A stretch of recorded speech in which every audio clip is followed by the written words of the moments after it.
an independent, equal branch of government. We're no longer that, but we're an arm and a very weak arm of the Trump White House. Every semblance of independence has just disappeared. It's gone. And I think that is something historians will look at, and they'll call it a turning point in the United States Senate. This committee, after months of breaking precedent after precedent in a manic rush to fill a Supreme Court seat, is now on the verge of voting on a nominee who has been credibly accused of sexual assault, and the committee hasn't even conducted a meaningful investigation. Yesterday, we heard the powerful and courageous testimony of Dr. Christine Blasey Ford. Following her testimony, I doubt that not one of us left the committee room doubting her credibility. I'm sure nobody doubted her credibility. But then, Judge Kavanaugh angrily denied the allegation, and I'll get to that shortly. But we should all agree that a credible allegation of sexual assault against a nominee to our nation's highest court demands that we proceed with the utmost caution. Our constitutional obligation, at the very least, is to investigate these allegations properly. This isn't about delaying a nomination until after the election, even though we have that precedent when the Republicans did that with Merrick Garland. This is about doing our job. This is what we're elected to do, what we're paid to do. And the first step is an FBI investigation. That has always been the first step when new derogatory information comes to light about a nominee. Even in one instance when the information was as minor as decades-old marijuana use, Republicans still made sure we had an FBI investigation. Why is Judge Kavanaugh, who is facing much more serious allegations of sexual abuse, why is he being held to a lower standard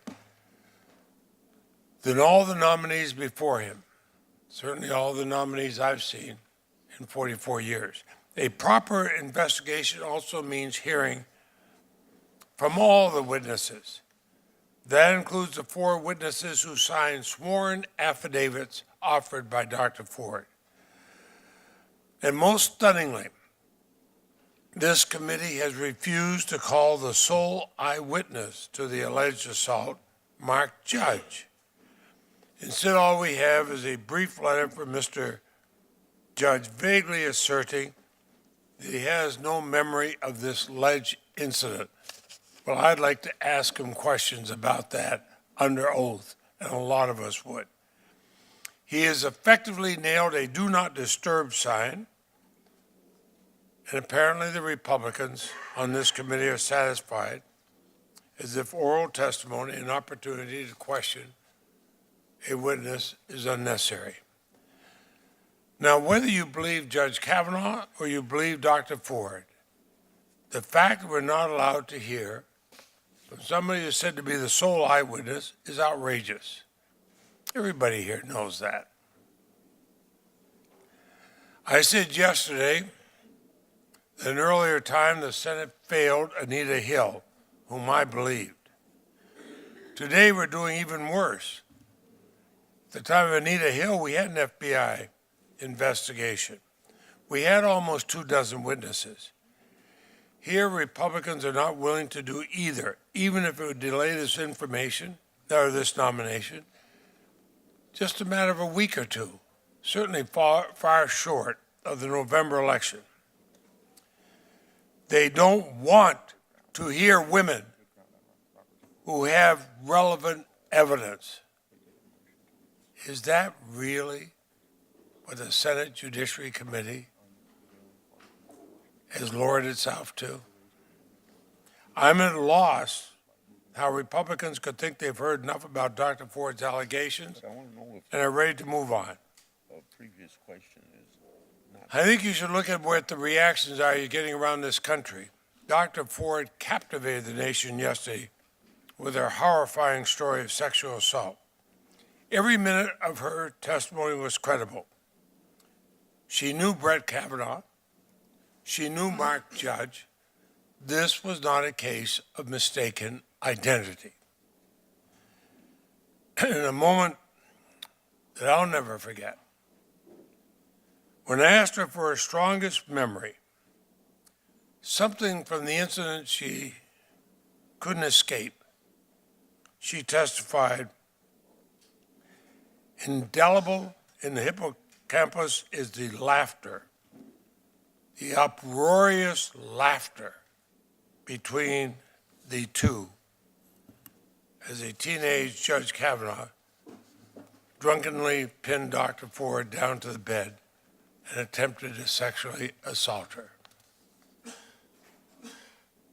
Indelible is the memory of the laughter, the uproarious laughter between the two. As a member of this committee, as a former prosecutor, as a husband and a parent, I found Dr. Ford's testimony to be wholly credible. Not one member of this committee has suggested she was not, and the same cannot be said of Judge Kavanaugh.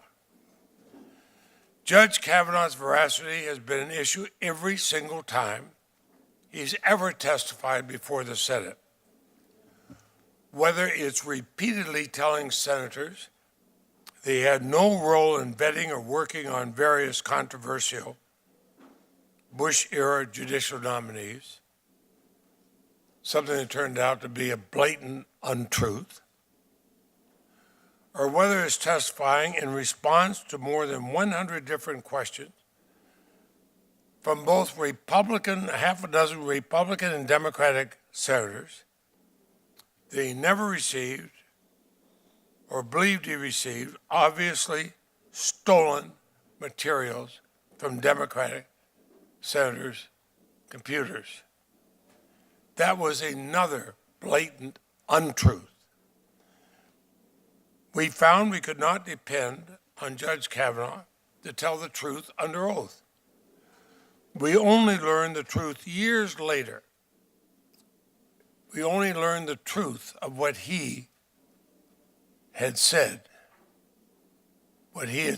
untruthfully, after we reviewed the small portion of his White House record that Chairman Grassley was willing to request for this nomination. Time and time again, when confronted under oath with questions about his involvement in Bush-era scandals or controversial matters, Judge Kavanaugh misled the Senate. Now, the fact that he's misled the Senate over and over and over again, that does not make him guilty of sexual assault as a 17-year-old. Nor does the fact that he minimized the heavy drinking in his youth and misrepresented the misogyny in his yearbook. But it does go to the heart of Judge Kavanaugh's truthfulness anytime he's faced with potentially incriminating questions. Yesterday, Judge Kavanaugh falsely claimed over and over again that every other person Dr. Ford placed in the house said the assault didn't happen. That's just not true. And we know it's not.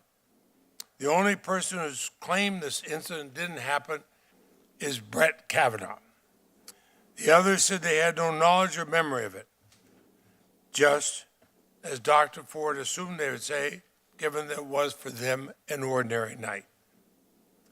And one of them even stated she believed Dr. Ford, which of course Judge Kavanaugh conveniently failed to acknowledge. Judge Kavanaugh's defiance and evasiveness, his vehement partisan attacks against members of this committee, in the face of powerful, incriminating testimony, surpassed even that of Clarence Thomas at the time of Anita Hill. He tried to portray Dr. Ford's allegation as part of a calculated an orchestrated political hit. In my years as a prosecutor, I saw a lot of times when people try to blame the victim, not to own up to their own deeds.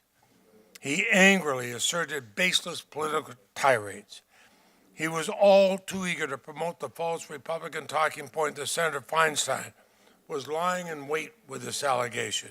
He even claimed the allegations were driven by revenge on behalf of the Clintons. It's hard to make this stuff up. That amounts to conspiratorial madness. In my time in the Senate, I have never seen such volatility, partisanship, and a lack of judicial temperament from any nominee for any court in any administration. It's no secret that I have deep concerns about what a Justice Kavanaugh would mean for the rights of women, for workers, for health care, for unchecked presidential power, and other important issues. I also believe he's unfit to serve on our nation's highest court because of his history of misleading the Senate while under oath. But as serious as these concerns are, this is different. Voting to advance and ultimately confirm Judge Kavanaugh while he's under this dark cloud of suspicion will forever change the Senate and our nation's highest court. It will politicize the U.S. Supreme Court, a branch of our government that should be above politics. And for victims and survivors of sexual violence struggling with whether to come forward, the consequences may be even worse. Every one of us who's been a prosecutor has seen how hard it is sometimes for victims to come forth. And are we sending the signal that you stay there, don't come forth? You know, how this committee handles this nomination will be viewed as a reflection of how seriously our society views credible claims of sexual misconduct. During Dr. Ford's testimony, the National Sexual Assault Hotline saw an unprecedented 147% increase in calls. When survivors see us taking sexual assault seriously, they're empowered to come forward. If they see us callously sweeping it under the rug, I fear they'll have disastrous consequences. If victims think they'll never be believed or will not matter even if they are believed, then why come forward at all? Dr. Ford deserves to be heard. And that must mean more than just checking a box. Remember, Dr. Ford did not spend her entire life preparing for this moment. She is not backed by the most powerful officials in our nation's government. She did not come here with a political agenda. She did not testify with a job promotion on the line. She did not evade our questions, and she did not demean our motives of either Republicans or Democrats. She instead plainly, with grace, and at times emotionally, recounted the trauma that she experienced as a 15-year-old girl. Trauma that has been haunting her for the 36 years since. She had nothing to gain and everything to lose by coming forward. I listened closely to both her and Judge Kavanaugh, and I believe her as I believed Anita Hill. I'll be voting no on Judge Kavanaugh's nomination. He does not have the veracity nor the temperament for a lifetime appointment to the highest court in our nation. And no such nominee should be confirmed